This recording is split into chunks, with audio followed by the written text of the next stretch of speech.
अरिहन्ताणम् नमो सिद्धाणं नमो आयरीयाणम्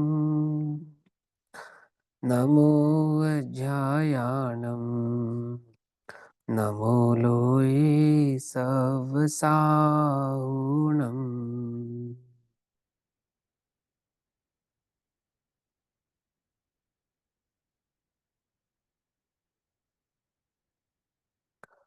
मंगलम भगवान वीरो मंगलम गौतमौगणी मंगलम कुंद कुंदार्द्यो जैन धर्मोस्तु मंगलम। सर्वमंगल्य मांगल्यम सर्वकल्याणकारकम प्रधानां सर्वधर्माणां जैनं जयतु शासनम्।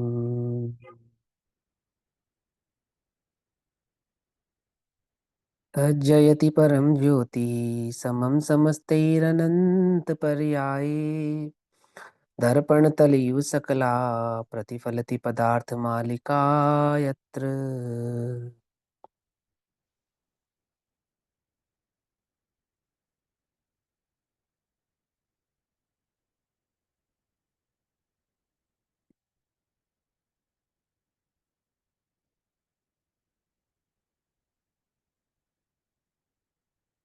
हमारे रात्रिकालीन स्वाध्याय का विषय चल रहा है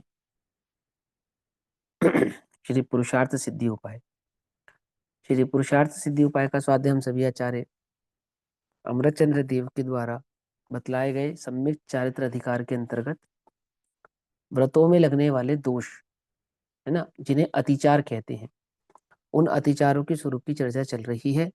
186 186 नंबर का श्लोक है, 210 नंबर का पेज है और ब्रह्मचर्य अणुव्रतों के 5 अतिचारों की चर्चा चल रही है। व्रत जो ग्रहण किए हैं, उन ग्रहण किए गए व्रतों में अमुक प्रकार के दोष कषायों की तीव्रता में ज्ञानियों के जीवन में भी लग सकते हैं और वो लगे हुए उन दोषों का यहाँ पे वर्णन चल रहा है। दोष लगने से व्रत भंग नहीं होता, परंतु व्रत दूषित होता है, नहीं होने योग्य है, होने नहीं चाहिए। होते हैं तो क्या करना चाहिए? उनका प्रतिक्रमण प्रायश्चित करना चाहिए। ज्ञानी भी उनका प्रतिक्रमण प्रायश्चित करते हैं, ठीक। और यदि वह दोष एक निश्चित समय से अधिक समय तक रह जाए तो नियम से सम्यक दर्शन छूट जाता है और वह जीव वापस मिथ्यात्वादी की अवस्थाओं में आ जाता है ना। कोई कहे कि छायक सम्यक दृष्टि हो तो क्या उसका भी छूट जाएगा? तो छायक सम्यक दृष्टि के लंबे समय तक दोष बने नहीं रहते। देखो एक बात समझना ध्यान से, 99% तो ज्ञानियों के जीवन में दोष होते ही नहीं है, ये आपको समझना चाहिए सबसे पहले तो, ठीक है ना। बहुत रेयर चांसेस हैं कि सम्यक दृष्टि जीवों के जीवन में अमुक प्रकार के दोष उपस्थित हों, क्योंकि चरणान योग है और चरणान योग में हर संभव स्थिति की चर्चा की जाएगी। जैसे कर्णान योग में हर संभव स्थिति की चर्चा की जाती है, ऐसे चरणान योग में भी हर संभव स्थिति की चर्चा की जाती है कि ये इस प्रकार की दशाएं बन सकती हैं, इस प्रकार की सिचुएशंस क्रिएट हो सकती हैं और ज्ञानियों के जीवन में भी हो सकती हैं। क्यों बतलाई जाती है? वर्तमान युग की कई कथाओं में हम ज्ञानियों के जीवन पढ़ते हैं और ज्ञानियों के उन जीवन को जब हम पढ़ते हैं तो हम छल ग्रहण ना करें, क्योंकि कुछ क्रियाएं ऐसी हैं जो अतिचार स्वरूप है, कुछ क्रियाएं ऐसी हैं जो व्यतिक्रम अतिक्रम स्वरूप है। तो वहां ऐसा छल ग्रहण ना करके कि ज्ञानी के जीवन में भी तो देखो दोष है, तो तब भी तो उसके व्रत भंग नहीं हो रहे, तो चरणान योग उनका निराकरण करता है कि भैया वो दोष है, वो प्रतिक्रमण करने योग्य है, त्यागने योग्य है, नहीं होने योग्य है, होते हैं तो अच्छी बात नहीं है। और इतने प्रकार के दोष हो जाने से ज्ञानी कोई अज्ञानी हो जाता नहीं है। ये सारी बातें हैं वहां पर, है ना। तो क्या कहते हैं, 186 नंबर का जो श्लोक है, ये ब्रह्मचर्य अणुव्रत के संदर्भ में श्लोक है। अर्थात जो ब्रह्मचर्य अणुव्रत धारण किया है, ग्रहण किया है, उसमें किस प्रकार के दोष उस ज्ञानी के जीवन में लग सकते हैं, उनकी चर्चा कर रहे हैं। स्मरति स्मृति व्राभिनिवेशो अनंग क्रीड़ान्य परिणम यन् कर्णम् अपरिग्रहीतेतरयोर्गमने ते विर्क्यो पंचः। चेतवृक्यो पंचः, पांच, अर्थात स्म रति रतिर्वाभिनिवेशः। अच्छा, काम सेवन की अतिशय इच्छा रखना।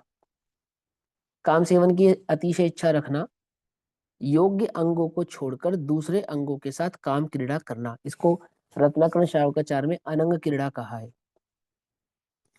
दूसरे का विवाह कराना और कुंवारी अथवा विवाहित व्यभिचारिणी स्त्रियों के पास जाना, लेन देन आदि का व्यवहार करना, अइते ब्रह्मतस्य, ये ब्रह्मचर्य के पांच अतिचार हैं। ब्रह्मचर्य व्रत में लगने वाले 5 प्रकार के अतिचार कौन कौन से अतिचार कहते हैं? एक, काम भोग विषय सेवन करने की अत्यंत लालसा रखना। ठीक, अब हम पढ़ते हैं ना, 96,000 रानियां हैं और उन एक एक रानी के पास एक एक रूप जाता है, आदि आदि आदि, ऐसा पढ़ते हैं।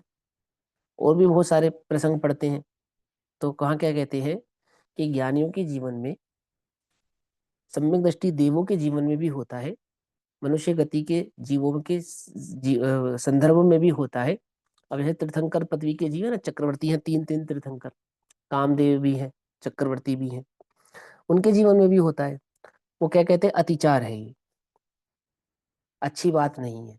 आप छल ग्रहण नहीं कर सकते, आप ये नहीं कह सकते कि ज्ञानी को होता है इसलिए हमें भी मान्य है। हम कह रहे हैं ज्ञानी के जीवन में भी होता है तो दोष है, हम ये कह रहे हैं। समझे अतिचार क्या बतला रहे हैं? काम सेवन की इच्छा यदि सम्यक दृष्टि के जीवन में भी है, हो सकती है, तो दोष है, कोई बहुत बढ़िया काम नहीं कर रहा है वो, माफ नहीं है, उसको माफी मिल गई, हाँ भाई वो तो ज्ञानी है, वो तो कर सकता है, ऐसा नहीं। काम भोग विषय सेवन करने की अत्यंत लालसा रखना।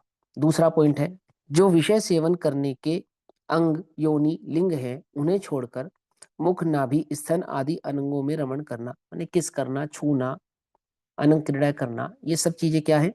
ये अनंग क्रीड़ा के दोष कहलाते हैं। दूसरा, दूसरे के पुत्र पुत्रियों का विवाह करवाना या करना। तो ज्ञानी जन ऐसा नहीं करते, अणुव्रती ऐसा नहीं करते, दूसरों के बच्चों का विवाह कराने में इन्वॉल्वमेंट लें, और क्यों भैया तुम्हारा अभी तक विवाह नहीं हुआ, अब तक कुंवारे हो, चलो मैं तुम्हारा विवाह करा देता हूँ, आदि आदि, उसमें अपने उपयोग को भ्रमाना लगाना। तो ये सब काम ज्ञानियों के करने योग्य नहीं है। क्यों करने योग्य नहीं है? भाई अपना कार्य करना योग्य है। कषाय है, अच्छी बात नहीं है, नहीं जीत पा रहे हो तो सामाजिक और धार्मिक रीति अनुसार मर्यादित कषाय का सेवन भी कर रहे हो, उसकी पूर्ति भी कर रहे हो, तो इसका अर्थ यह नहीं है कि तुम उस कषाय का विस्तार करो। ठीक है ना? कषाय है तो कषाय छोड़ने योग्य है, होने योग्य नहीं है। ठीक, व्यभिचारिणी इत्तरी का भी कहते हैं इसको। व्यभिचारिणी के कई सारे अर्थ होते हैं, जैसे विधवा स्त्री को भी व्यभिचारिणी ऐसा नाम प्राप्त है कहीं कहीं जगहों पर। वैश्या, या ऐसी स्त्री जिसने विवाह आदि ना किया हो, तो ऐसी व्यभिचारिणी, वैश्या अथवा कन्या इत्यादि के साथ लेन देन आदि व्यवहार रखना, उनके साथ वार्तालाप करना, रूप श्रृंगार आदि देखना, उनके आव भाव को देखना, ये सब क्या है? ये सब ब्रह्मचर्यानुव्रत के दोष हैं। समझिए मत, जैसे टीवी देखना, पिक्चर देखना, सिनेमा देखना, है ना, अनर्गल प्रकार के, कई प्रकार के अश्लील गाने आदि देखना, ये सब देखना, ये सब ब्रह्मचर्य के दोषों में काउंट होता है। तो ज्ञानी के जीवन में हो सकते हैं, है ना, होते ही हैं, ऐसा नहीं है। समझ में आ रही बात? नहीं समझ में आ रही है? लेकिन हो सकते हैं, हो सकते हैं, तो अच्छे हैं क्या? अच्छे नहीं हैं, बुरे हैं। क्या करने योग्य है? त्याग करने योग्य है, छोड़ने योग्य है। व्यभिचारिणी विवाहित स्त्री के साथ भी इसी प्रकार का व्यवहार करना, ये ब्रह्मचर्यानुव्रत के 5 अतिचार कहलाते हैं। रत्नाकरण शावकाचार गाथा 60 में इत्तुरी का गमन का अर्थ ऐसा किया है कि इत्तुरी का जो व्यभिचारिणी स्त्री, उसके घर जाना अथवा उसे अपने घर बुलाना, धनादि का लेन देन रखना, परस्पर वार्ता करना अथवा श्रृंगार देखना, ये इत्तुरी का गमन के अतिचार है। लोक निंदनीय भी है, लोक निंदनीय भी है ना। तो ये लोक निंदे आदि कार्य करने योग्य ज्ञानियों के होते नहीं है। किसी छल नहीं ग्रहण करना, हो सकते हैं, हो सकते हैं, होने नहीं चाहिए। अंतर समझ में आ रहे हैं? नहीं, कोई कहे कि भैया हो सकते हैं तो हमारे भी हो गया, तो बहुत अच्छी बात नहीं है, प्रतिक्रमण करो उसका, प्रायश्चित करो, और फिर वही बात, नियम वही लागू है। एक निश्चित समय से अधिक समय तक रहेगा तो नियम से वो मिथ्यात्व का कारण बनेगा। ये ठीक। अब आगे कहते हैं परिग्रह परिमाण के 5 अतिचार। 211 नंबर का पेज और 187 नंबर का श्लोक, 187 नंबर का श्लोक। वास्तु क्षेत्राष्टापद हिरण्य धन्य धान्य दास दासीनाम कुपयस्य भेदरोपी परिमाणति क्रिया पंचः। अर्थात घर, भूमि, गोधन, गोधन कहते हैं पशु धन को भी गोधन कहते हैं, और गाय धन को भी गोधन कहते हैं। जैसे धनों में काउंट होता है ये पशु का जो होना, गाय भैंस इत्यादि ये धन में काउंट होते हैं। स्त्री धन भी काउंट होता है ना, जो एक से अधिक मात्रा में रखा जा सके, वो सब धन में काउंट हो जाता है, परिग्रह में काउंट हो जाता है। तो क्या कहते हैं, घर, भूमि, गोधन, सोना, चांदी, धन, धान्य, धान्य किसको कहते हैं, अनाज, दास दासी और वस्त्रादि के दोनों भेदों का भी परिमाण का उल्लंघन करना, ये अपरिग्रह व्रत के 5 अतिचार है। अर्थात आपने जो भी जिनका परिमाण किया था कि मैं इससे अधिक धन नहीं रखूंगा, अच्छा इससे अधिक वस्तुएं नहीं रखूंगा, इससे अधिक नौकर चाकर नहीं रखूंगा, और यदि उनका उल्लंघन होता है तो वो क्या है, वह दोष है। उल्लंघन हो सकता है, कदाचित हो सकता है।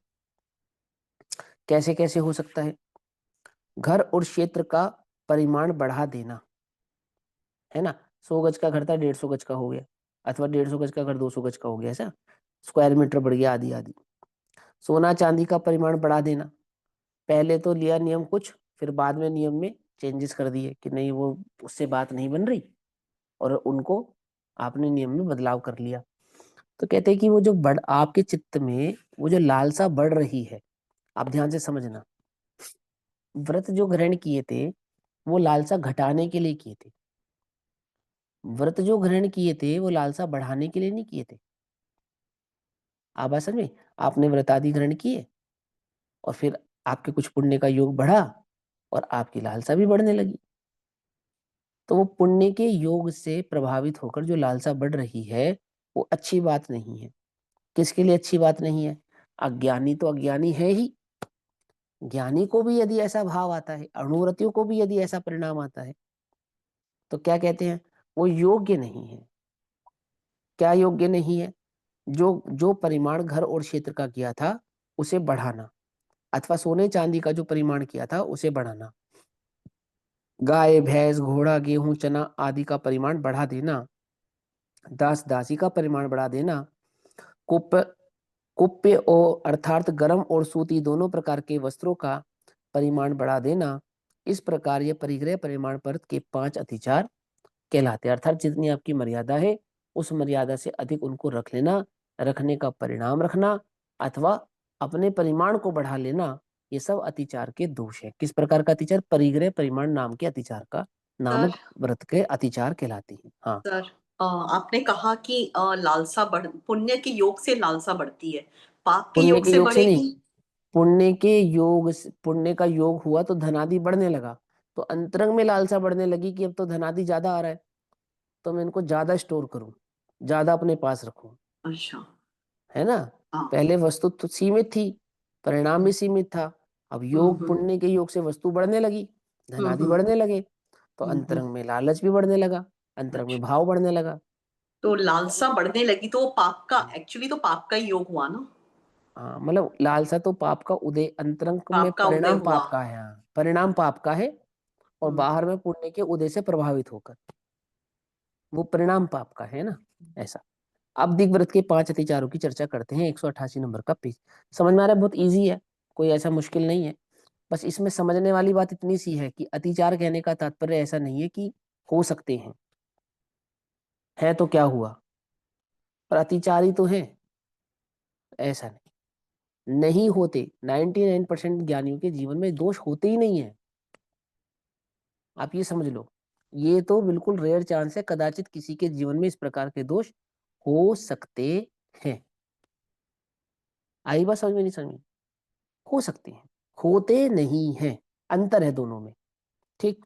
फिर कहते हैं 188 नंबर का श्लोक, जो दिग्व्रत आदि ग्रहण किए थे उन दिग्व्रतों में भी 5 प्रकार के अतिचार लग सकते हैं। कैसे?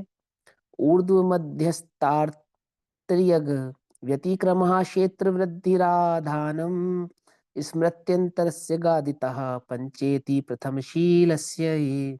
अर्थात ऊपर, नीचे और समान भूमि की ली हुई मर्यादा का उल्लंघन करना, अर्थात जितना प्रमाण किया हो उससे बाहर चले जाना, परिमाण किए हुए क्षेत्र की लोभादिवश वृद्धि करना और स्मृति के अलावा क्षेत्र की मर्यादा धारण करना, अर्थात मर्यादा को भूल जाना, इस प्रकार 5 अतिचार प्रथमशील अर्थात दिग्व्रत के कहे गए हैं। माना जो आपने दिशाओं की मर्यादा ग्रहण की थी, उन दिशाओं की मर्यादा के ग्रहण को जो आपने नियम बांधा था उस नियम को भूल गए, वो भी अतिचार है। नियम नहीं भूले और फिर भी उसका उल्लंघन कर रहे हैं, वो भी अतिचार है। समझ में बात? नहीं समझ में? उल्लंघन करने के कई कारण बन सकते हैं, ठीक है ना, लेकिन जो आप उल्लंघन कर रहे हैं वो अतिचार है, वह होने योग्य नहीं है। भूल जाने पर भूलवश से किए गए अतिचारों का क्या करते हैं कि उनकी आलोचना करते हैं और वापस से अपने को प्रतिक्रमण करके सीमा में लेकर आते हैं। क्या कहते हैं? मर्यादा की हुई ऊपर की दिशाओं का उल्लंघन करना, जैसे पर्वत पर चढ़ना या हवाई जहाज से आकाश में ऊपर उड़ना। मर्यादा की हुई नीचे की दशाओं का उल्लंघन करना, जैसे गहरे कुएं में घुसना, समुद्र में डुबकी लगाना अथवा कोयला आदि की खान में उतरना। इनकी भी मर्यादा होती है? हाँ, इनकी भी मर्यादा होती। ठीक। मर्यादा की हुई तिर्यक दिशाओं का उल्लंघन करना, जैसे गुफा इत्यादि में प्रवेश करना। मर्यादा किए हुए क्षेत्र को बढ़ाना, अर्थात दिशाओं का प्रमाण किया था उसे लोभ के वश से अधिक बढ़ा लेना। यह अतिचार प्रमाद या मोह से होता है। कौन से मोह से? चारित्र मोह से। प्रमाद और क्या है? आलस या भूल जाना, या तो भूलवश होता है या चारित्र मोहिनी की कर्म की तीव्रता से होता है। परिमाण की हुई मर्यादा को भूलकर सीमा बढ़ा लेना, ये दिग्व्रत के 5 अतिचार हैं। ठीक। अब आगे कहते हैं देश व्रत के 5 अतिचार। समझ में तो आ रहा है ना, या थोड़ा और विस्तार से समझो? ऐसे तो सिंपल है, आप स्वयं भी पढ़ सकते हैं, लेकिन देखो ऐसी बात है, जैसे कुछ लोगों ने ऐसा नियम लिया कि भैया हम अपने जीवन काल में हवाई जहाज में नहीं बैठेंगे, है ना। लेकिन ऐसा मौका पड़ा कि बहुत नाम हो गया, अच्छे वक्ता हो गए, प्रवक्ता हो गए, और सारी दुनिया बुलाने लगी, नहीं नहीं आप तो आओ जी, आप तो आओ, हम आपकी व्यवस्था करेंगे, आदि करेंगे, ऐसा करेंगे, ऐसा करेंगे। फिर अपने को अंदर में लगने लगा, अरे हाँ, तो हम अपने मन को कैसे समझाते हैं? हम कौन सा घूमने जा रहे हैं? प्रभावना के लिए जा रहे हैं क्या? हम कौन सा घूमने जा रहे हैं? हम तो प्रभावना के लिए जा रहे हैं, जैन धर्म की प्रभावना के लिए जा रहे हैं। तो इस प्रकार का जो परिणाम अंदर में आया, ये मर्यादा का उल्लंघन क्या कहलाता है? दोष कहलाता है। ये अच्छी बात नहीं है। क्या ज्ञानियों को भी हो सकता है? कहते हैं कदाचित प्रमाद के वशीभूत होकर, चारित्र मोहिनी कर्म की उदय की वजह से, या अपने द्वारा लिए गए व्रतों को भूल जाने की वजह से, इस प्रकार के दोष ज्ञानी के जीवन में भी हो सकते हैं। लेकिन फिर वही बात, जैसे ही कुछ समय की उन तीव्रता की कषायों में जब मंद परिणाम होता है, तो तुरंत उनका अपकर्षण करता है, तुरंत अपने को प्रतिक्रमण करता है, उन की हुई भूल से अपने को मिथ्या करके, मतलब उन दोषों का निराकरण करके वापस अपनी मर्यादा में आ जाता है। ठीक। और जो इस प्रकार का छल ग्रहण करते हैं और उन छल को धर्म का नाम देते हैं, वे तो साक्षात मिथ्या दृष्टि ही जानना, है ना। जिसने ऐसे अंतरंग में धर्म का भाव धारण करके मैं तो मर्यादा के लिए उल्लंघन कर रहा हूँ और मैं तो प्रभावना के लिए उल्लंघन कर रहा हूँ, तो प्रभावना के लिए उल्लंघन करना बहुत अच्छी बात नहीं है। एक और उदाहरण के तौर पे समझाता हूँ। जैसे मुनिराज का नदी में प्रवेश करना निषिद्ध है, मुनिराज नदियां पार नहीं करते, है ना। लेकिन कदाचित ऐसी ऐसी परिस्थिति बन गई कि जिस दिशा में जाना है वो नदी पार किए बिना जा नहीं सकते और दूसरा कोई रास्ता नहीं है। तब ऐसी स्थिति में क्या करते हैं? यदि पानी घुटने से नीचे है तो नदी को पैरों से ही पार करेंगे। यदि पानी घुटने से ऊपर है तो नाव आदि का सहारा ले सकते हैं। दो स्थितियां हो गई। फिर क्या करते हैं? फिर जितने मुनिराजों ने उस नदी को पार किया है वो सभी मुनिराज उपवास आदि के द्वारा उसका प्रतिक्रमण प्रायश्चित लेते हैं। ठीक है ना? सब प्रायश्चित करते हैं। उपवास आदि की अपेक्षा से, तप आदि की अपेक्षा से प्रायश्चित होता है कि ये करने योग्य नहीं था, मजबूरी में किया है, मजे के लिए नहीं किया, आनंद के लिए नहीं किया। और सुनो, जितनी देर में वो नदी पार करेंगे, कैसे? मान के चलो पैरों से पार करेंगे फॉर एग्जाम्पल, है ना? तो क्या नहीं करेंगे? पानी में ऐसे हाथ डुबो डुबो के ऐसे पानी नहीं उछालेंगे, ऐसे पानी उछाल उछाल के नहीं चलेंगे। महापापी है वो तो। प्रकृति का नजारा देखते हुए नहीं चलेंगे, एक सीध में बस। जैसे कोई को जलते हुए घर में से बाहर निकलता है कि जल्दी से जल्दी मैं इस घर में से क्या हूं, बाहर निकल जाऊं। जैसे आप किसी ऐसी जगह में प्रवेश कर जाओ, ऐसी गली में प्रवेश कर जाओ कि जहां दोनों ही तरफ मांस की दुकानें हों, और मजबूरी वश आपने प्रवेश कर दिया, फिर आप उसमें से कैसे निकलते हो? तेजी से, सीधा एकदम, दोनों तरफ की कोई दृष्टि नहीं और एकदम सीधा। हिंसा है ना, है ना? वो पूरी जल कायिक जीवों की हिंसा उन मुनिराजों के चित्त में स्पष्ट भाषित हो रही है। और वो तेजी से, मतलब तेजी से इन सेंस कि वो ये भी मर्यादा रखेंगे कि पानी उछले नहीं, और ये भी मर्यादा रखेंगे कि हम उसका आनंद ना लें, सीधा बाहर निकल जाए। नाव में बैठे रहेंगे तब तक कायोत्सर्ग की स्थिति में रहेंगे, कायोत्सर्ग की स्थिति में तब तक, जब तक वो नाव में बैठे रहेंगे। पानी उछाल रहे हैं, उसका आनंद ले रहे हैं, प्रकृति का आनंद ले रहे हैं, ये सब कार्य नहीं करते। ये सब निदान बंध के कारण है, निगोद जाने के कारण है। मुनिराज ये जानते हैं कि तपस्वी जीव यदि पानी का आनंद लेगा तो पानी का ही जीव हो जाएगा। फूल पेड़ पौधे पत्तियों का आनंद लेगा तो फूल पेड़ पत्ती ही हो जाएगा। क्यों? खुशबू का आनंद ले रहे थे ना खेमचंद मुनिराज खरबूजे की, क्या हुआ? खरबूजा में ही जीव हो गए। समझे? उसी, वो जो चहकती हुई चिड़िया की आवाज अच्छी लग रही है ना, चिड़िया ही हो जाएंगे। जो सुंदर सुंदर घोंसले दिख रहे हैं ना, फिर खुद भी घोंसला बनाएंगे। आ रही है बात? समझ में नहीं आ रही है? पकड़ में आ रही है? वो सारे काम क्या नहीं करते, इस प्रकार के दुष्परिणाम मुनिराज अपने चित्त में लाते नहीं। ये तो मुनिराजों की अपेक्षा से। श्रावक की भावना भी मुनि बनने की है। जो अणुव्रती श्रावक है वो भी तो मुनि बनना चाहता है। उसने अणुव्रत किस लिए ग्रहण किए हैं? क्योंकि उसका लक्ष्य मुनि होना है। त्याग उसका लक्ष्य है तो उसके जीवन में अणुव्रत है। त्याग उसका लक्ष्य है तो उसके जीवन में दिग्व्रत और देशव्रत है।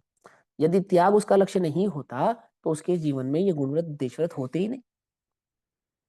समझ नहीं बात? और उस त्याग के लक्ष्य से किया गया जो त्याग है, मुनिधर्म अंगीकार करने के लक्ष्य से किया गया जो त्याग है, ऐसे उस त्यागी, उस तपस्वी, उस अणुव्रती जीव के चित्त में इस प्रकार का आनंद जो दिशाओं संबंधी हो, विदिशाओं संबंधी हो, होता नहीं है ना?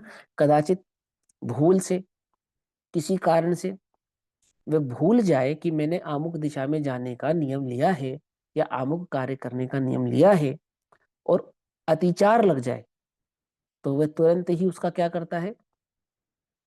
प्रायश्चित लेता है। समझ में ये बात? नहीं समझ में? और कदाचित कषाय की तीव्रता में भी ये कार्य होता है ना? सो कषाय आदि की तीव्रता में किए गए उन कार्यों का भी क्या होता है? प्रायश्चित होता है। एक क्षुल्लक जी को विचार आया, वे विष्णु कुमार मुनिराज के पास गए और उनसे कहा कि आप ही हैं जो उन 700 मुनिराजों के उपसर्ग को दूर कर सकते हैं। खबर किसने पहुंचाई थी विष्णु कुमार मुनिराज के पास?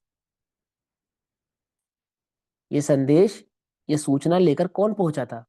एक क्षुल्लक जी पहुंचे थे। समझे? वो क्षुल्लक प्रायश्चित के भागीदारी हैं। क्या? किस बात का प्रायश्चित करेंगे वो क्षुल्लक? कि उन्होंने मुनिराज से वह कार्य करने की प्रार्थना की जो कार्य मुनियों के करने योग्य नहीं है।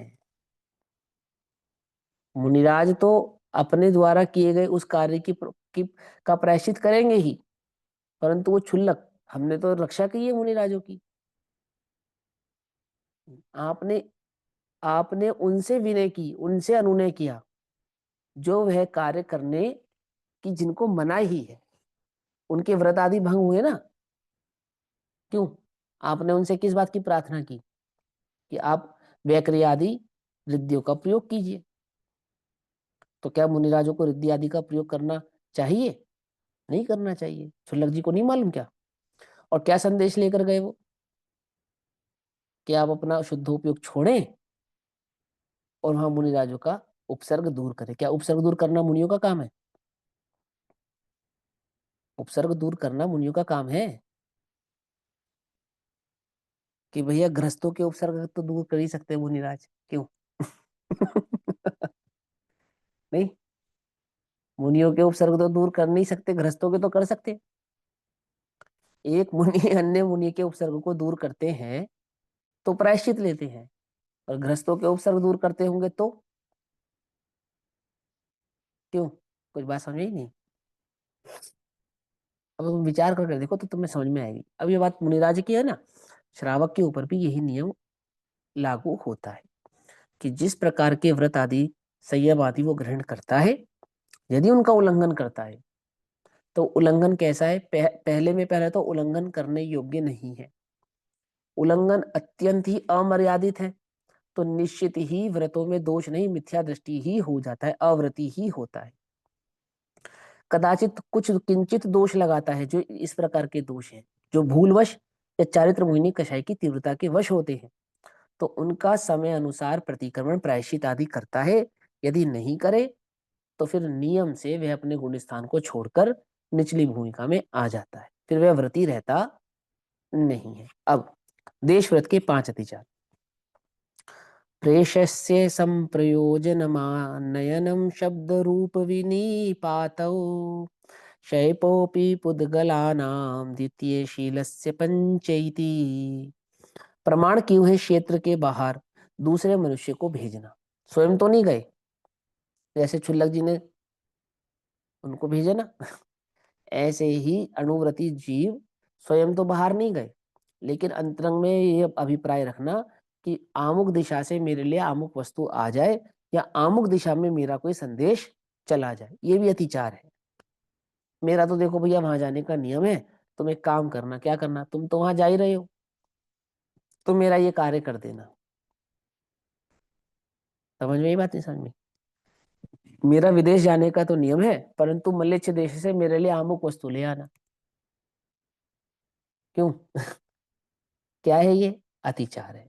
यदि आपका उस दिशा में जाने का नियम है, आमुक देश में जाने का नियम है, तो आमुक देश से किसी भी प्रकार की वस्तु को मंगाना भी नहीं चाहिए, अथवा आमुक प्रकार का संदेशा भी भेजना नहीं चाहिए। अब पुराने जमाने में तो चिट्ठियां भेजी जाती थी, तो व्रती लोग चिट्ठियां नहीं भेजते थे।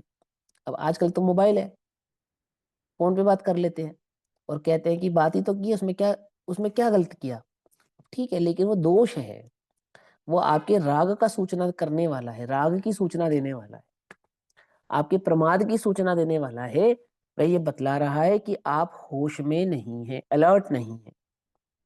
अपने कार्य को करने के लिए जो अलर्टनेस चाहिए ना उन व्रतों के प्रति, वो नहीं है आपके अंतरंग में, तभी आप ऐसा अपराध कर रहे हैं। देखो क्या कहा, प्रमाण किए हुए क्षेत्र के बाहर दूसरे मनुष्य को भेजना, वहां से कोई वस्तु मंगाना, शब्द सुनना।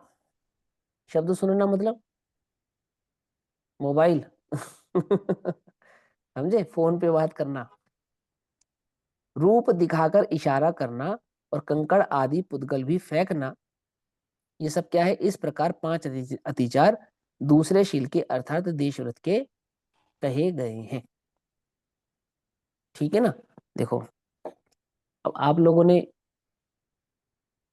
मर्यादा का भोजन मालूम है कैसे होता है? उसमें क्षेत्र की भी मर्यादा होती है, जिसको चौका कहते हैं, चौका शुद्धि है। तो चौका शुद्धि का एक क्षेत्र निश्चित हो जाता है कि वो मान के चलो एक कमरे में चौका बना, तो वो कमरा निश्चित हो गया, इस कमरे के बाहर की वस्तु को ग्रहण नहीं करेंगे और बाहर की वस्तु को कमरे के भीतर नहीं लाएंगे, है ना। जितनी शुद्धि आदि की क्रियाएं होंगी वो उस 2 बाय 2, 4 बाय 4, 6 बाय 6, 10 बाय 10 के उस कमरे में होगी, ठीक। अब मान के चलिए आप उस कमरे में बैठ के आहार कर रहे हैं, भोजन कर रहे हैं, और कोई ऐसी वस्तु है जो कमरे से बाहर रखी है और आपका मौन भी है, समझे। तो इशारे से वस्तु मंगाना या बोलकर वस्तु मंगाना या मर्यादा से रखी हुई बाहर की वस्तु की इच्छा रखना, क्या है ये सभी के सभी दोष हैं, नहीं करने चाहिए। कदाचित यदि ज्ञानी के जीवन में भी हो रहा है तो दोष ही है, अतिचार ही है। बार बार हो रहा है तो अनाचार है, कदाचित हुआ है तो अतिचार है। क्या करने योग्य है? प्रायश्चित प्रतिक्रमण करने योग्य है, नहीं करने योग्य है। समझ, बारीक से बारीक बात। इस सिर्फ और सिर्फ आपको समझा रहे हैं कि आपकी अंतरंग जो कषाय है वो कितनी सीमित हो जानी चाहिए, कि इतना विकल्प भी आपको नहीं रहना चाहिए कि मेरी मर्यादा के बाहर की वस्तु क्या है। जीव की वास्तविक मर्यादा तो उसका ज्ञान स्वभाव ही है, और वह ज्ञान स्वभावी शुद्धोपयोग स्वरूप हो तो। क्या कहा? कुछ बात समझ में आती नहीं? वास्तविक मर्यादा तो मेरी स्वद्रव्य, स्वक्षेत्र, स्वकाल और स्वभाव है। मेरा भाव तो चैतन्य ज्ञायक भाव मात्र ही है, एकमात्र आत्मा का अनुभव, एकमात्र आत्मा का आनंद, दिन रात आत्मा का चिंतन, मृदु संभाषण में वही कथन, है ना। यही है करने योग्य कार्य, तो यही है। अन्य कार्य करने योग्य नहीं है, लेकिन कषाय आदि के कारण, अस्थिरता के कारण, उपयोग की भ्रष्टता के कारण, ये जो ग्रस्त आदि के कार्य मेरे जीवन में होते हैं, ज्ञानी उन सभी कार्यों में कैसे हैं? अलर्ट है। और जो व्रती आदि हैं वो और भी ज्यादा अलर्ट है।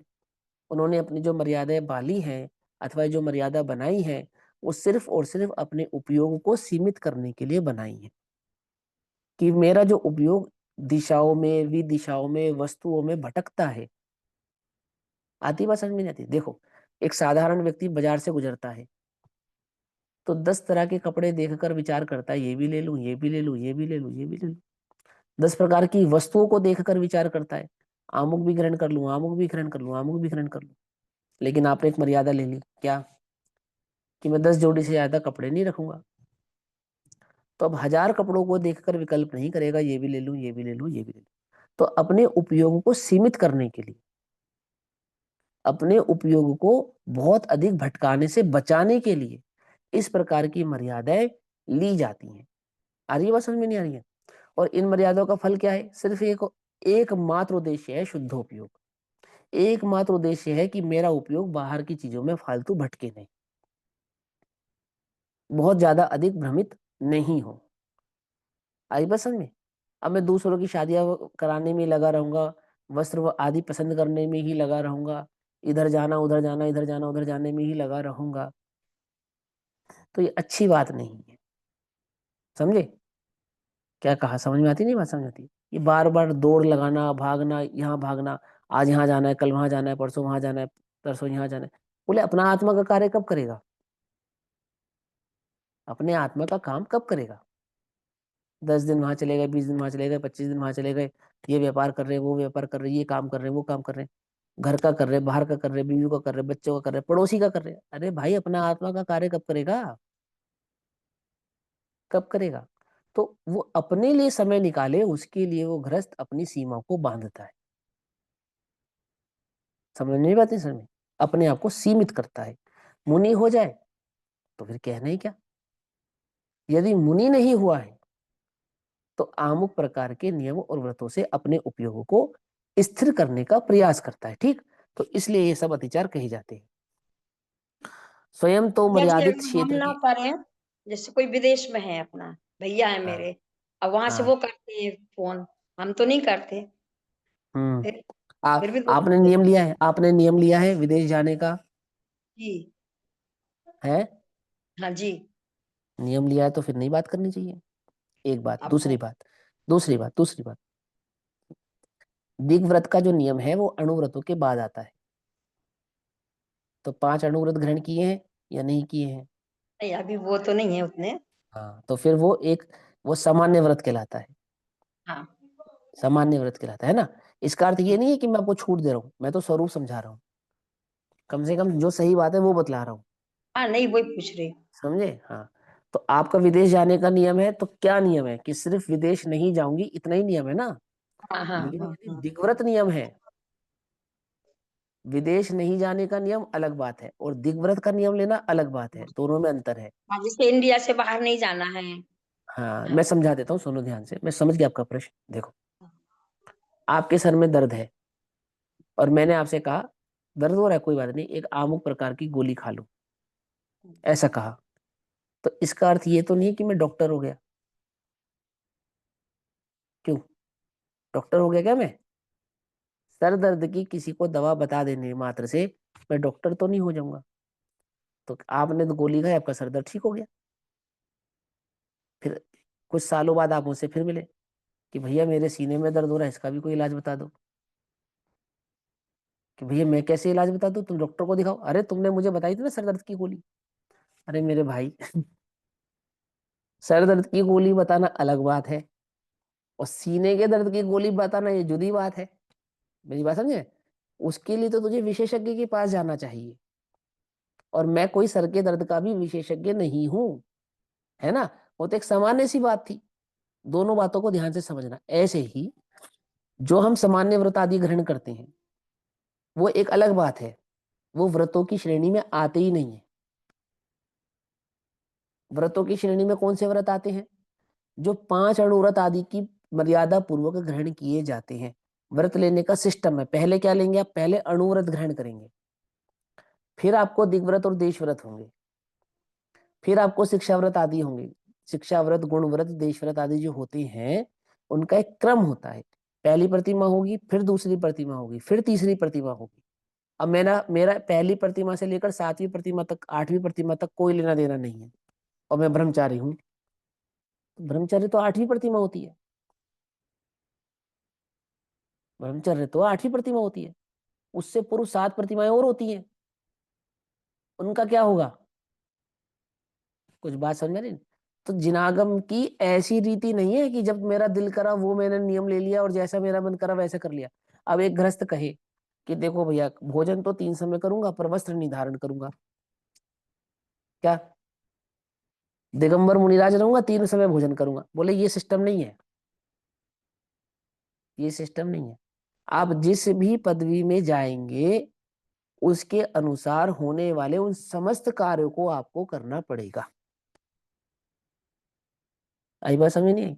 एल्लक बनना है तो एल्लक की सारी मर्यादाएं, क्षुल्लक बनना है तो क्षुल्लक की सारी मर्यादाएं, दिग्व्रत होना है तो दिग्व्रत की सारी मर्यादाएं। देखो, दिग्व्रत तो बाड़े का काम करती है, सुरक्षा का काम करती है। हाँ, किसकी सुरक्षा का? अणुव्रतों की सुरक्षा का। अणुव्रत लिए ही नहीं। लेकिन अपनी क्या? सीमा के लिए तो अपन बांध सकते ना, अगर नहीं वहां बढ़ पाती अरे फिर तो वही कर बात, पहले सकते हैं। पूरी बात सुनो जो हम समझा रहे हैं। हमें तो आपका प्रश्न समझ में आ गया। देखो, प्रश्न पूछने वालों को ये लगता है कि बस उतना ही उत्तर मिले जितना हमारा वो प्रश्न है। मुझे तो हाँ या ना, उसका उत्तर हाँ या ना है ही नहीं। हम पहले आपसे ये कह रहे हैं कि आपका जो विदेश जाने का नियम है, नहीं जाने का जो नियम है वो दिग्व्रत नहीं है।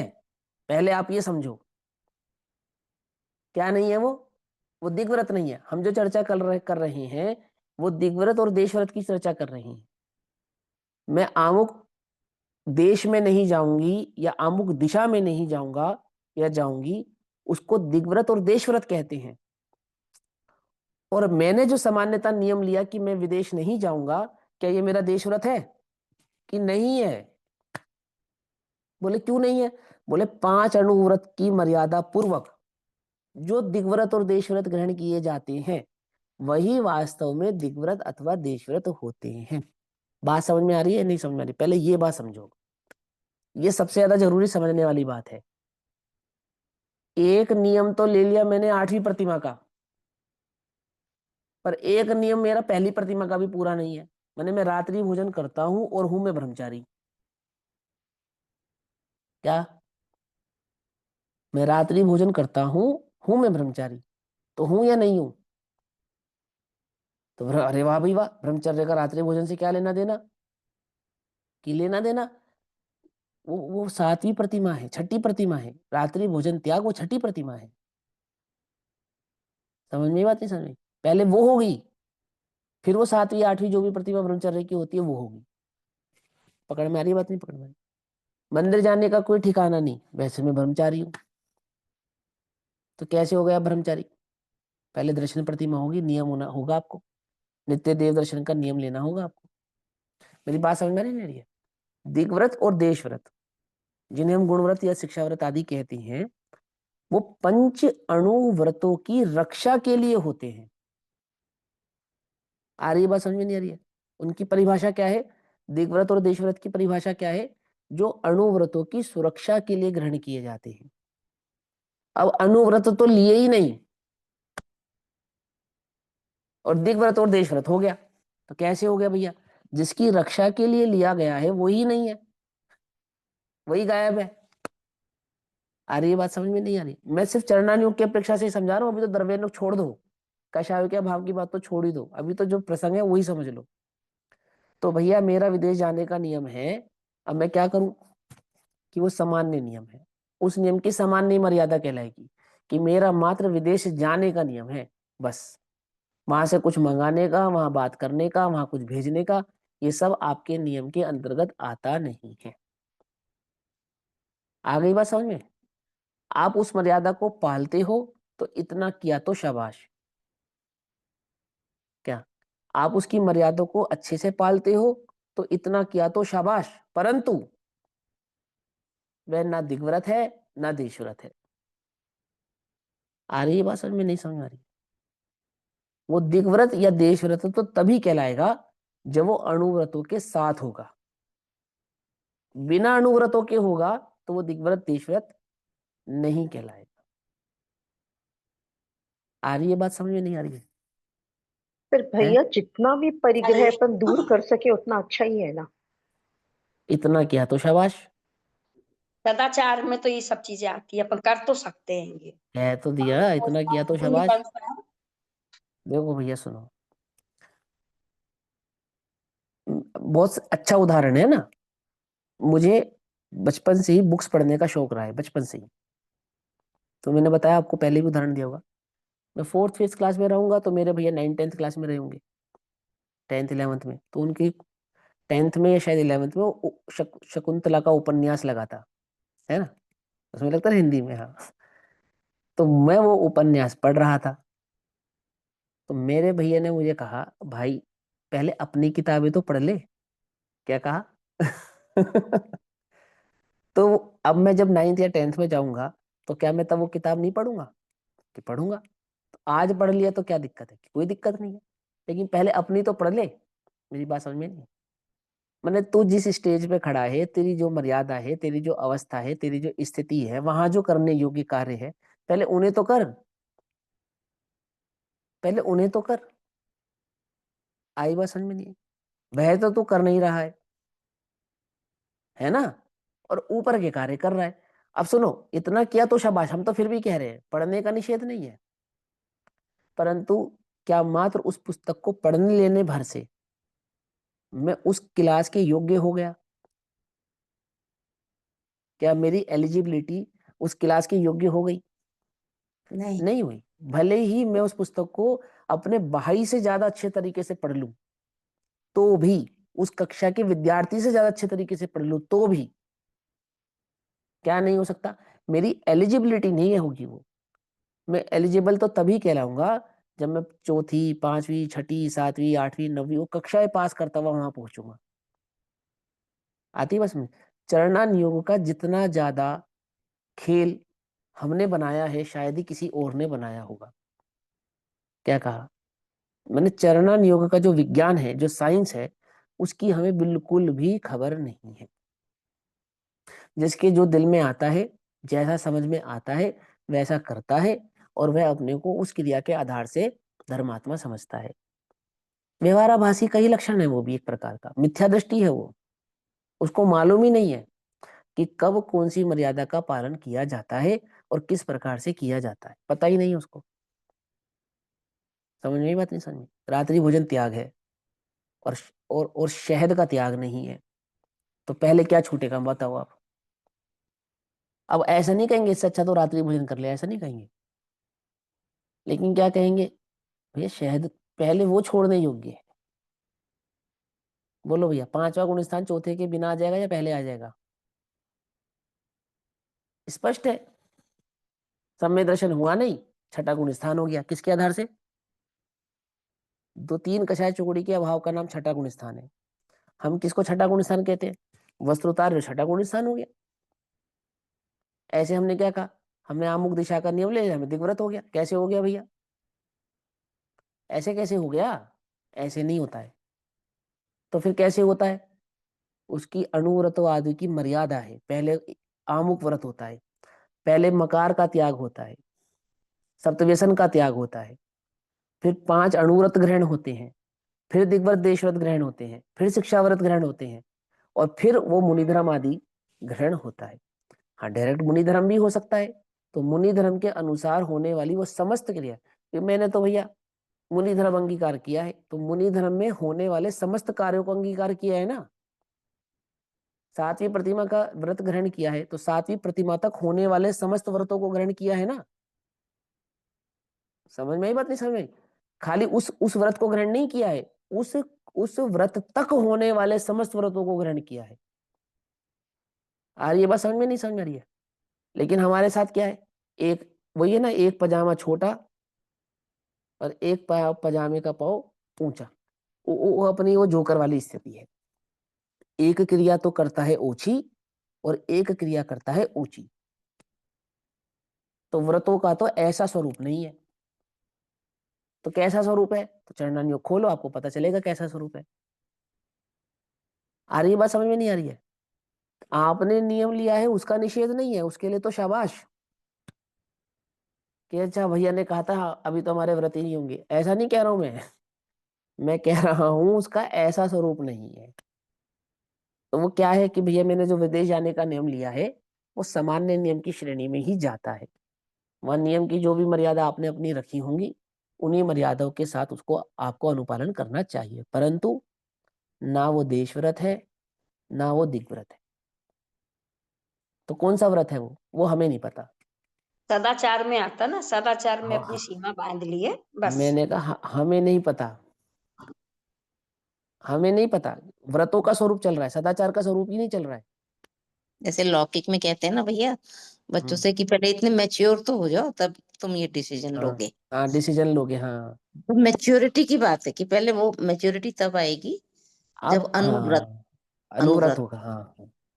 देख, अपने अंदर में उस जाति की मिठास को पहचानो पहले, जिसको हम सदाचार कह रहे हैं। वो सदाचार की जाति की मिठास अंदर में बैठी है या नहीं बैठी है? मैं औरों से कुछ भला हूं, मैं औरों से कुछ अच्छा हूं। अंतर उल्टा नहीं पकड़ना, गुरुदेव का इसीलिए तो विरोध होता था। अब वो तुम्हें सच्ची बात बतला रहे हैं, आचार्य तुम्हें सच्ची बात बतला रहे हैं, भैया की बात नहीं है ये। अपने अंदर में टटोल कर देखो ना, वो व्रत तुमने ग्रहण किया वो गलत नहीं है। पहले अपने अंदर में उसके संदर्भ की मिठास को पहचानो, कि उसके बल पे मुझे क्या प्राप्त हो रहा है, क्या हो रहा भैया है बताओ। हाँ, सम, सम्यक दर्शन प्राप्त होने के बाद जब जीव में मन गुप्ती, वचन गुप्ती, काय गुप्ती, ये भी सम्यक दर्शन की रक्षा के लिए होते हैं ना। गुप्तियां मुनिराजों की होती है, मात्र मुनिराजों के। श्रावकों के गृहस्थों के तो गुप्तियां नहीं होती। हम्म, तो जो उसको भाव आता है जीव को कि मुझे इस बारे में किसी से कुछ नहीं कहना है, तो इस वो बारे क्या में कहता है जो इस चतुर्थ गुण स्थान वर्ती श्रावक है उसको, हाँ, जो ये नहीं, भाव उसको आता है। किस बारे में किसी से कुछ नहीं कहना है, किस बारे में? मुझे सम्यक दर्शन में आत्मानुभव हुआ, ये वाला। अच्छा, उसको इस बारे में किसी से नहीं कहना है, क्यों नहीं कहना है? वास्तव उसको अपने गुरु से कहना है, उसको अपने गुरु के समक्ष ये रूप बात रखनी है। उसको अपने गुरु के समक्ष घर रख के वालों इस बात से का विचार करना है, उसका निर्णय लेना है कि जो मैंने धारणा की है या जो मुझे लगता है ये सही है या गलत है। समझे? उसको आगम ये के विचार परिप्रेक्ष्य। आता है भैया कि घर हाँ, वालों से नहीं कहना है, नहीं तो वो वापस मुझे मोह वाले इसमें खींच लेंगे, मोह माया में। तो उसको इस तरह का विचार आता है, गुरु से तो चलो डिस्कस कर ले। तो अच्छा ये अच्छा, तो ये होता नहीं, आपका कहना है कि मन गुप्ती, वचन गुप्ती, काय गुप्ती, ये जो देखो, सुनो व्यवहार। सुनो सुनो सुनो, शांति से समझो आपका प्रश्न। मैं तो साधारण सी बात जानता हूँ ग्रस्तों के मन गुप्ती, वचन गुप्ती, काय गुप्ती नहीं होते। पहली बात है, आप ये समझो, मन गुप्ती, वचन गुप्ती, काय गुप्ती एकमात्र मुनिराजों के ही होते हैं। एक बात। दूसरी बात, कि किसी ग्रस्त को सम्यक दर्शन आदि प्रकट हुआ है तो उसको ऐसा विचार आता है कि मुझे ये आमुक से कहना है, आमुक से नहीं कहना है। इसको औदैहिक परिणाम कहते हैं। ये किसी नाना प्रकार के जीवों को नाना प्रकार के हो सकते हैं। सभी सम्यक दृष्टियों को एक जैसे परिणाम होते नहीं है। पहली बात तो आप ये ध्यान से समझना, बहुत अच्छे से समझना। जो भी जीव सम्यक दृष्टि होता है, जो भी जीव, उसके जीवनचर्या या उसके जीवन का जो जो जीवन है, उससे अपने आप ही लक्षण में प्रकट हो जाता है, क्योंकि वो सम्यक दर्शन प्रायोग्य आदि लब्धि पूर्वक ही हुआ है, विशुद्धि आदि लब्धि पूर्वक ही हुआ है। तो वहां कषायों की इतनी मंदता है, अपने परिणामों में इतनी अधिक मंदता है, उसके जीवन में इतनी अधिक कषायों की मंदता है कि वो आपो आप ही उसका जीवन उसमय हो जाता है। तो मुझे अपने घर वालों से नहीं कहना, क्या नहीं कहना, कि मुझे सम्यक दर्शन हुआ है, नहीं तो क्या करेंगे, वो मुझे मोहराग रंग में खींच लेंगे। तो एक द्रव्य दूसरे द्रव्य का कर्ता नहीं है, जब इस बात का ही विश्वास नहीं हुआ है तो कैसे सम्यक दर्शन हो गया है? ये कौन सा सम्यक दर्शन है जिसमें उसको ऐसा लगता है कि अमुक व्यक्ति मेरे सम्यक दर्शन को भंग कर सकता है? मेरी बात समझ रहे हो? इस तरह का ना कोई चिंतन है, इस तरह का ना कोई मनन है। किसी को आता भी है, वो एक परिणाम है, मैं उसका निषेध नहीं कर रहा हूँ। मुझे क्या पता किसी को क्या परिणाम उत्पन्न हो सकता है। नाना प्रकार के जीवों को नाना प्रकार के परिणाम हो सकते हैं, लेकिन वो सम्यक दर्शन के सूचक नहीं है। जिन परिणामों की हम चर्चा कर रहे हैं या जो आपके प्रश्न में परिणाम उत्पन्न हो रहे हैं, वो सम्यक दर्शन के सूचक परिणामन प्रश्न ही नहीं है। अनादि मिथ्या दृष्टि को प्रथमोपशम सम्यक दर्शन जब प्रकट होता है तो उसकी स्थिति तो बहुत ही विरली स्थिति है, बहुत अलग स्थिति है। वो अपूर्व क्षण जो उसको प्राप्त हुआ है, वो अंतरंग में जो आत्मा का अनुभव उसको प्रकट हुआ है, कोई भी जीव उसको यूं ही थोड़ी जाने देता है। 99% जीवों का तो क्षोभशम सम्यक दर्शन, औपशमिक सम्यक दर्शन क्षोभशम सम्यक दर्शन में कन्वर्ट हो जाता है। बहुत रेयर चांस होता है किसी का सम्यक दर्शन होता है और छूट जाता है। होता है, इसलिए करणान योग में समझाते हैं। अपने को क्या लगने लगा है, हम सबके चित्त में एक बात है कि सम्यक दर्शन हुआ और छूट गया। अगर होकर छूट भी गया तो उसकी स्थिति ऐसी नहीं होती जैसे अनादि मिथ्या दृष्टि की स्थिति हो गई है। अभी उसके अंतरंग में 3 भेद हो गए हैं मिथ्यात्व के, उसके परिणामों में अभी बहुत विशुद्धता हो गई है। ये उसका तो जीवन बंधी अभी बहुत उसका जीवन हाँ अभी बहुत निर्मल हो गया है। जी। और वहां वर्तमान कषायों का निमित्त पाकर उसके जो औदायिक परिणाम है, मेरी बात समझना, जो उसके औदायिक परिणाम है, उनमें भी जमीन आसमान का अंतर आ गया है। समझे? सम्यक दर्शन प्रकट होने से पूर्व की अवस्था में तो कितना वीतराग भाव प्रकट होता है मालूम? कितना वीतराग भाव प्रकट होता है गृहस्थ के भी, बहुत हाँ होता है। क्यों? क्योंकि वहां बाहर बार बार बार जब अपना कार्य करने का हर्ष हुआ है, वहां उसने 5 इंद्रिय के विषय भोगों से अपनी बुद्धि को हटाया है, उपयोग को हटाया है, अपने स्वभाव में अपने को तन्मय किया है, तो जाके उसको सम्यक दर्शन हुआ है। ऐसा थोड़ी ना कि एक दिन सुबह सोकर उठा और सम्यक दर्शन हो गया, 2-4 घंटे बाद मिथ्या दृष्टि हो गया। ये स्थिति होती है क्या? ऐसे नहीं नहीं नहीं होती। नहीं, तो नहीं होती। वही तो समझा रहा वो हूँ। तो पूरी तो बुद्धि की उनके, आराधना ही में लगा हाँ, रहता है। हम्म, तो उसकी उसके बुद्धि तो परिणामों में इस प्रकार का चिंतन नहीं है कि मैं नहीं अमुक को बताऊं या अमुक का ना बताऊं, या मैं अपने घर नहीं वालों नहीं को नहीं बताऊंगा तो ऐसा हो जाएगा। नहीं इस तरह नहीं, की कोई बातें नहीं है, है ना? वो नहीं। ऑल आई वांटेड टू से कि ऐसा नहीं कि वो बताएगा, वो तो कुछ नहीं किसी को बताएगा, वो तो अंदर अपने सम्यक दर्शन, अपने आत्म रमणता में रहेगा, वो इन सब में नहीं हाँ। रहता। परंतु वो खुद जाके ऐसे बोलता भी नहीं, क्योंकि उसके परिवार के प्रति दायित्व है, कोई ये ना कहे कि भाई तुम क्या इसमें लग गए। तो उस कारण वो अपने में ही उसमें रखता है और अपनी अरे मैं कह रहा हूँ वो पहले ही लग गया, सम्यक दर्शन तो बाद में हुआ तो लगे क्या, आगे सुनो, भी उसमें लगा रहे अरे और रुको उसकी भैया, रुको कर्तव्यता रुको भंग रुको, ना हमें हो, तो ये कह रही हमें हूँ आपका कुछ। प्रश्न समझ में आ गया। अब उत्तर भी तो हम्म, सुनो। नहीं सुन सभी रही हूँ सभी मैं। लोग सुन लो। वो परिवार का जो दायित्व है, समझना ध्यान से।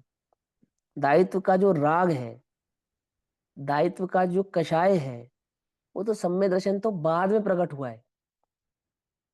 अति निर्दयता पूर्वक भेद ज्ञान की आरी चली है पहले तो। अति निर्दयता पूर्वक मतलब क्या है? अति निर्दयता का पूर्वक का मतलब सम मैं तो पता है कैसा अब तुम लोगों ने तो दूसरा तरीके का सम्यक दर्शन सुना है कि शाम को प्रवचन सुना, रात को बैठे और सुबह सम्यक दर्शन हो गया। कम से कम 3 महीना पहले।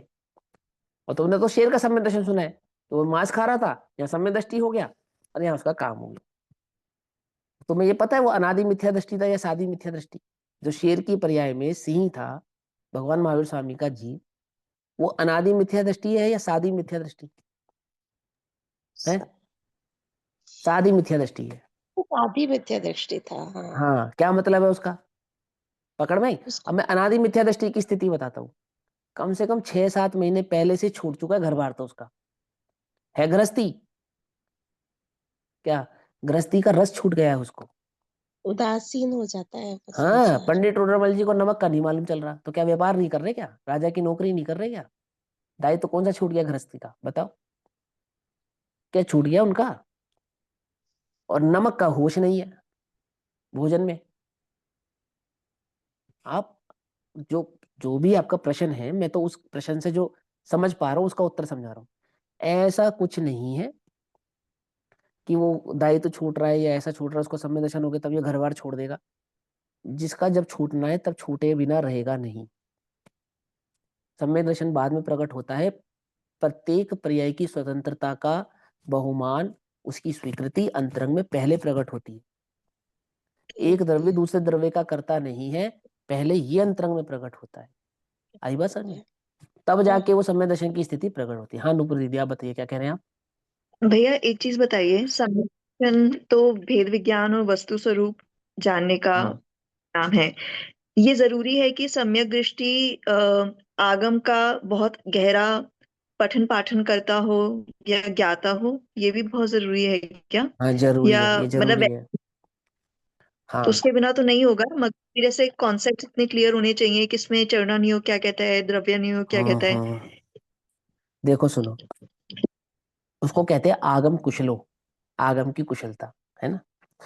अभी आप लोगों ने गुरुदेव के अगर सुने हैं तो जो वर्तमान में गुरुदेव के समय सार आदि पे प्रवचन चलते हैं, इससे पहले, इससे पूर्व जो समय सार आदि पे प्रवचन हुए हैं गुरुदेव के, वहां उन्होंने स्पष्ट किया है, खूब खोल खोल कर स्पष्ट किया कि बिना द्रव्य गुण पर्याय का स्वरूप समझे, बिना आगम ज्ञान की रुचि हुए, बिना तत्व ज्ञान की रुचि हुए, बिना केवली कथित उस प्रवचन सार, उस प्रवचन में अपने उपयोगों को लगाए, किसी जीव को सम्यक दर्शन प्रकट होता ही नहीं है।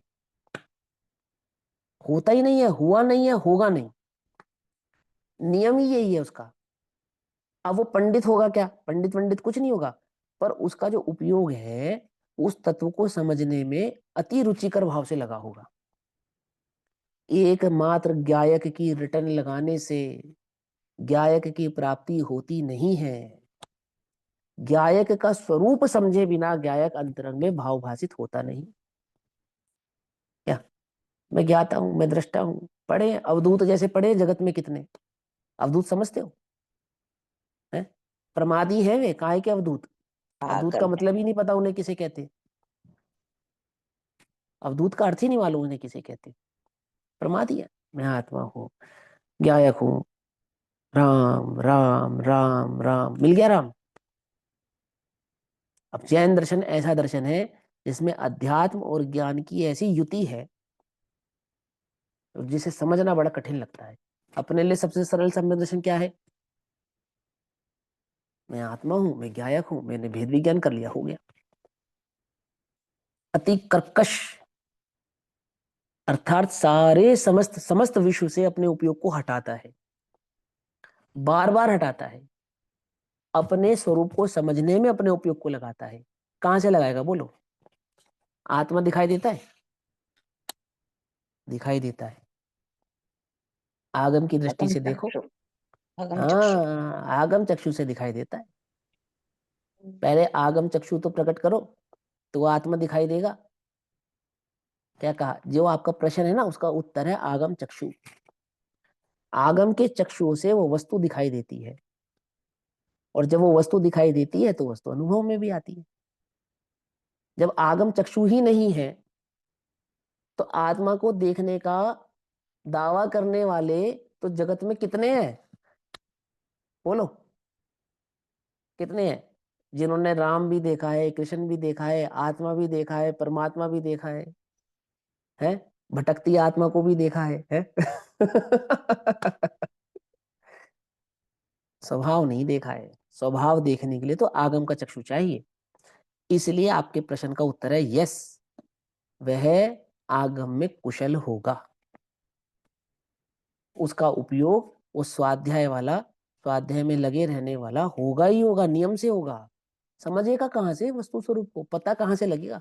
एक ज्ञायक कहने से ज्ञायक पकड़ में आएगा नहीं, 3 काल में नहीं आएगा, ये समझ लेना। किसी को आया नहीं। छल ग्रहण मत करना तुम शेर के सम्य दर्शन से और नारकी के सम्य दर्शन से। सादी मिथ्या दृष्टि है वो, उनके चित्त में वो आगम ज्ञान पहले से व्याप्त है। काम तो कर आए हैं, यहाँ तो अंतिम टचिंग हुई है, टचिंग। सारा प्लस्टर सब हो चुका है पहले उनका। समझे ये? चलो अभी समय हुआ, बाकी चर्चा कल करेंगे। ओम नमः सिद्धेभ्यः। मैं पीडीएफ चाहिए प्रवचन सार की। हाँ जी, प्रवचन सार की पीडीएफ चाहिए आगे की। डल गई आ गई ना, ग्रुप पे आ गई है। ग्रुप पे आ गई, ग्रुप पे आ गई, आप चेक कर लीजिए। निज निधि निज में बताई, यहाँ अनंत उपकार है, उसके लिए जिनवाणी माँ को वंदना शत बार। नमो ओरियंताणम नमो सिद्धाणम नमो हरियणम नमो जनम नमो लिस। नमो ओरियंताणम नमो सिद्धाणम नमो हरियणम।